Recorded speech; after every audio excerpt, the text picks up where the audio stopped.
This is a profound truth. There is a test that the soul goes through in absolute silence.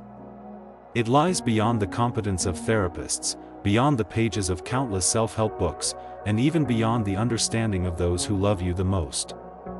Maybe you've lived for years thinking that you were just surviving through tough times, unaware that you were actually being subjected to the most severe examination that human consciousness can withstand. Over decades of observation, Carl Jung studied these invisible initiations that can radically transform certain souls.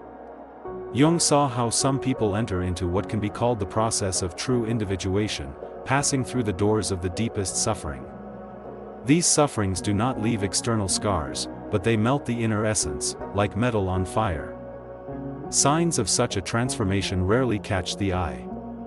They manifest themselves not in loud actions or ostentatious changes, but in subtle vibrations of presence. Only those who have traveled this hidden path themselves can see them. You may have already witnessed this rebirth within yourself without even realizing it. His traces can be read in your energy, in the way you move around the world, in the silence of your gaze, which others feel but cannot explain in words. The 7 signs that we can consider are not triumphant achievements worthy of fanfare, but quiet marks.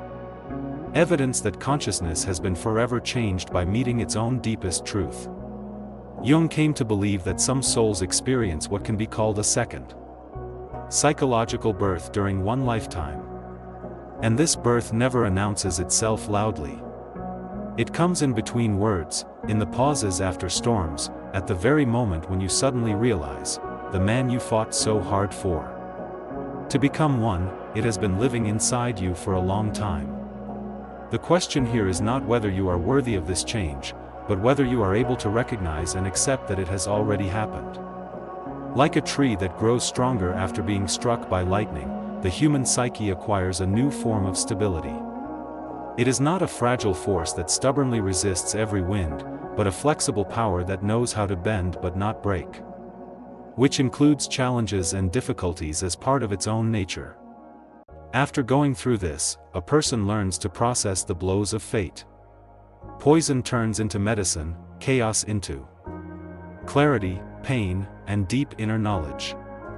This is how maturity of the soul is born.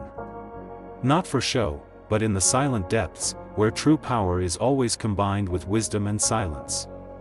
The first sign of transformation is manifested in a changed attitude towards solitude.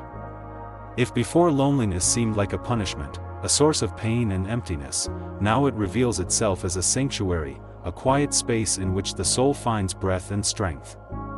Jung often wrote about the so-called abandonment complex, a deep psychological wound that causes a person can endlessly waste their energy in the hope of getting approval, attention, or at least the illusion of connection. When this complex ceases to control your choices and reactions, it indicates a fundamental shift in the very basis of personality. Energy stops flowing outwards in a fruitless search for external confirmation of its own importance. Those who have gone through a severe soul test begin to show a special quality of inner silence. This is not the silence of cold detachment or the lifelessness of depression. It is a calmness and wholeness born from deep knowledge. There is no longer any need to prove your worth to anyone, even to yourself. The ability to cope with emotional intensity has also undergone a radical change. If before a storm of feelings could knock you off balance for days or weeks, now you have an inner vessel strong enough to accommodate the full range of human experience. Your emotional range has expanded, but emotions themselves no longer rule over you. You meet them as partners on the way, not as enemies to escape from. The third sign manifests itself as immunity to projections. Projection is an unconscious mechanism by which a person transfers to others the psychological material that he is not ready to recognize in himself. You begin to develop an almost scientific ability to recognize this process. You can clearly see the moment when someone holds you responsible for emotions, reactions, or revelations that really belong solely to them. And this recognition comes without anger, without judgment, and without a sense of superiority. It's just a fact, evidence of how it works. A psyche devoid of self-awareness, something that used to drag you into a whirlwind of drama, like a gravitational force, has now lost its power. Triangles, emotional games, manipulation. You observe all this with the interest of a researcher, studying natural phenomena. Compassion is also changing. It ceases to be codependent, self-sacrificing, and becomes mature, which allows you to be around, while maintaining yourself whole.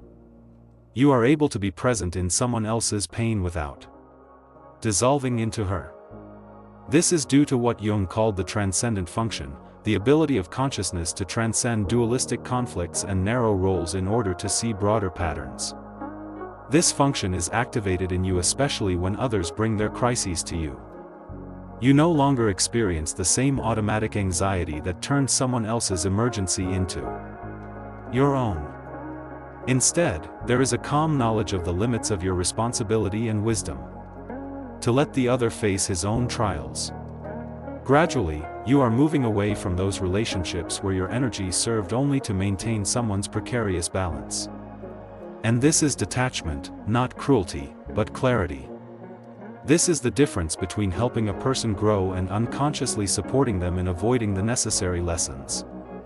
Yes, someone may mistake your new boundaries for coldness, but for you, it's protecting your inner space which has become sacred. Over time, your relationship undergoes a fundamental reorientation. You no longer waste yourself on endless corrections of other people's emotions. Your presence becomes qualitative, not quantitative. You stop perceiving time as an enemy that needs to be defeated, or as a scarce resource that should be saved. It becomes a dimension of being that you live fully, without haste, without leaks, without losing yourself. The fourth sign manifests itself in the flowering of your intuitive ability. What used to be perceived as rare flashes of insight is now turning into a stable and mature function. Previously, you relied mainly on logic and rational analysis, but now you are awakening to inner knowledge, a subtle organ of perception that connects you to layers of reality that are inaccessible only to rational thought. This is one of the most profound changes. Synchronicities begin to flow through your life with increasing purity, creating the impression that events are aligned according to a plan much higher than your conscious plans. You learn to distinguish between the obsessive and urgent demands of a wounded ego and the quiet and domineering guidance of the self, the archetype of wholeness that unfolds more vividly as the process of individuation deepens. Your ability to read the invisible layers of people and situations is expanding almost exponentially. You begin to feel the motives, dynamics, and possible outcomes hidden from others. But this perception does not turn into cynicism. On the contrary, it is born out of a refined sensitivity to the energy flows that move under the surface manifestations of words and actions. Your decisions no longer require endless lists of pros and cons. More and more often, you act based on a direct connection with deep wisdom, like an inner advisor who draws strength not only from your personal experience, but also from the collective unconscious. A special listening quality is being formed in you. It goes far beyond the perception of words and logic. You begin to hear pauses between sentences, intonations that hide unexpressed emotions hidden behind rational explanations, and even the voice of the soul breaking through a carefully crafted mask. This hearing is not an analysis and does not purport to be a condemnation. It is witnessing. Witnessing the fullness and complexity of human experience, which does not require an immediate response, but in itself brings a healing presence. The fifth sign is manifested in the acceptance of the natural cyclical nature of psychological development. You begin to integrate the archetype of death and rebirth so deeply that you stop being afraid of those periods when life outwardly seems to be falling apart. What was previously perceived as the end is now recognized as the prelude to expansion and renewal. Your relationship with uncertainty is radically changing from avoidance and fear to conscious interaction. If you once needed guaranteed outcomes, Now you clearly see that it is in the interval between the decision and the result that the most significant growth is born. This trust in the process triggers a kind of energy saving within you. You stop mindlessly wasting your life force on dozens of commitments that exhaust you. Instead, learn to channel energy strategically, like a wise gardener who understands that it's not the quantity of seeds that matters, but the quality of their care. You realize that development is not moving in a straight line, but in a spiral. The same themes come back over and over again, but each time on a deeper level. This discovery creates tolerance and respect for one's own process. You are no longer rushing yourself, and you don't consider rolling back what is actually a deepening. Your creativity is also undergoing a fundamental transformation. It ceases to be a way to prove its worth or gain recognition. Now creativity becomes a form of dialogue with the very life force flowing through you. Every expression, whether it's a word, an action, or a gesture, turns into an act. Creation with something greater than you, with the eternal movement of nature itself. The sixth feature is manifested in a changed relationship with external validation. Jung's contemporary Alfred Adler wrote about an inferiority complex, a wound that pushes us into endless comparisons with others and forces us to prove our worth over and over again. This complex dissolves so deeply inside you that the desire to measure your own worth by someone else's standards becomes alien to you and even seems absurd. In its place, what Jung called an internal authority, a psychological structure that confirms your experience and your decisions regardless of public consent. This is an internal support, thanks to which your self-esteem no longer sways on the waves of praise and criticism. You take other people's words, whether they are approval or condemnation, as information, not as a verdict. This is not indifference, but freedom. You allow yourself to hear external responses, but they stop dictating who you are. Such liberation releases a huge reserve of energy, which previously went to image management, to constantly adjust how you are seen. Instead, the energy returns to you and begins to nourish your authenticity. You are increasingly choosing to be rejected for who you really are rather than accepted as a mask or role. And this is the greatest advantage. Even your stay in your own body is undergoing a transformation. There is a rootedness, a feeling of genuine self-possession.